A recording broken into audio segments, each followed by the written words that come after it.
after reconciliation, which is some of the things that we're seeing on immigration. Of course, immigration, this is an issue that is very near and dear to our community. Our community is overwhelmingly immigrant families, first, second generation.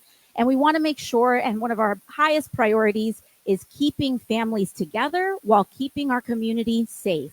Point blank, period.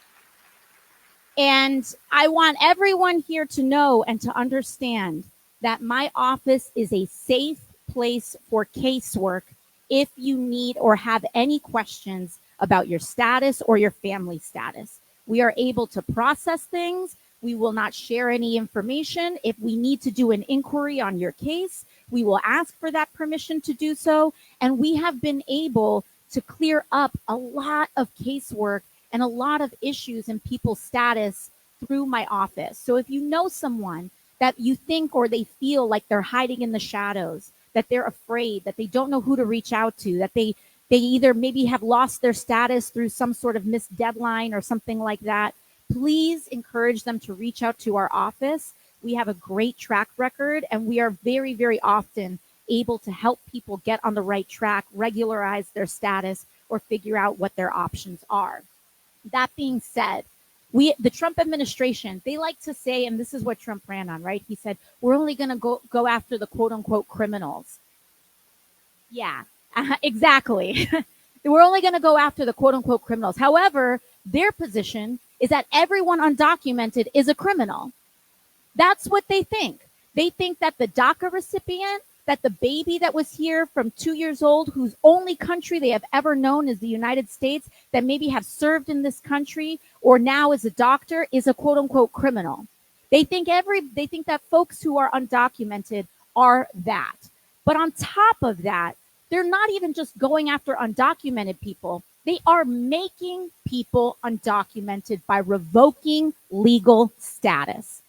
And they are starting that with TPS, something known as temporary protective status and parole programs. That is an area in which people that have where there's huge amounts of political or other kinds of instability at home, the United States agreed to officially create almost like a legal status by which people from those areas fleeing some of the harshest conditions in the world can come to the United States and offer for status. In fact, we fought for TPS for Venezuelan refugees not too long ago. And they are canceling TPS programs. So people who are here lawfully, they are canceling these TPS programs to make them undocumented in order to go after them. So this is not about quote unquote illegal immigration. This is anti-immigration. And it is very important that we understand that and cut through the rhetoric and cut through the nonsense, because they do not have a leg to stand on when it comes to this argument. They've also ramped up deportations, including deportations to Guantanamo and also to El Salvador, which is completely illegal. And I don't even want to call them deportations. They are sanctioned kidnappings in many circumstances.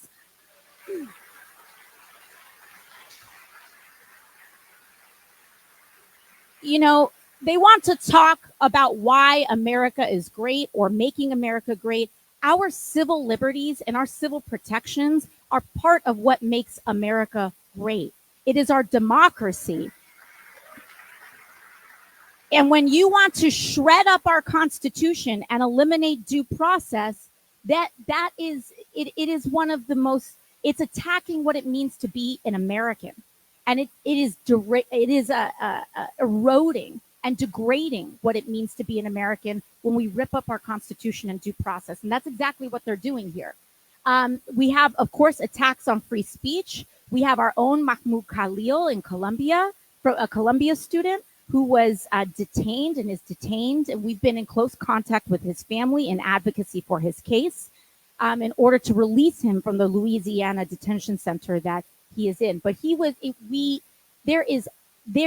only grounds in which he was detained was him exercising his free speech in order to advocate for Palestinian human rights and to end the war in Gaza. And we have to make sure that we are advocating for him and agitating for his release. We recently had another student in Vermont that we were able to successfully advocate for his release. He is out on bail. That happened this week, and we are hoping to be able to do the same thing for Mahmoud Kalil. And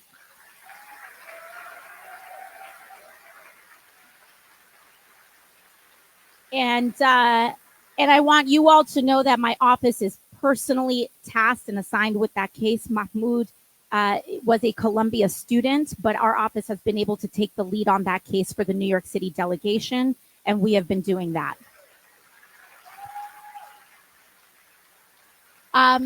Now, additionally, what we've also seen is that the Trump administration has done absolutely. They have broken. It's not even enough to say that they have broken norms. Historically, if you were undocumented, you could still pay taxes in the United States. And millions of people, undocumented people, pay taxes in this country in the hope that they can one day regularize their status and be on a path to citizenship. The Trump administration has decided to end that firewall between the IRS and ICE, as well as with HUD, the Housing and Urban Development. And so there's now unprecedented data sharing that is happening that is very dangerous, and I think it should be dangerous for all of us. This is not just about immigrants. This is about all of our privacy and all of our civil rights. But what we've also been doing is I've been hosting Know Your Rights seminars through my office so that communities across our district understand what their rights are. If ICE knocks on your door, they do not have carte blanche to enter, point blank, period. And if they do want to knock on your door or knock on anyone's door, including your workplace, you can tell them, show me a warrant. Show me a judicial warrant. And if they don't show you a warrant, you can say you can come back with a warrant. You have the right to turn them away unless they have the proper paperwork or are coming in the proper way. And when we first did one of these seminars, Tom Homan, then acting director of ICE, said that he was going to threaten to refer me to DOJ because I'm using my free speech rights in order to advise people of their constitutionally guaranteed protections. And he may want to do it again today. And to that I say, come for me. You're going to have to come for me.